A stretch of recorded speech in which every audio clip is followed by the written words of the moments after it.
What's the meaning of chap?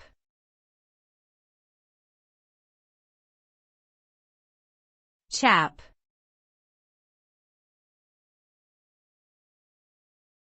Chap.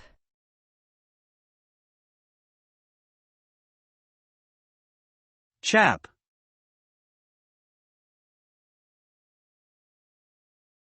Chap.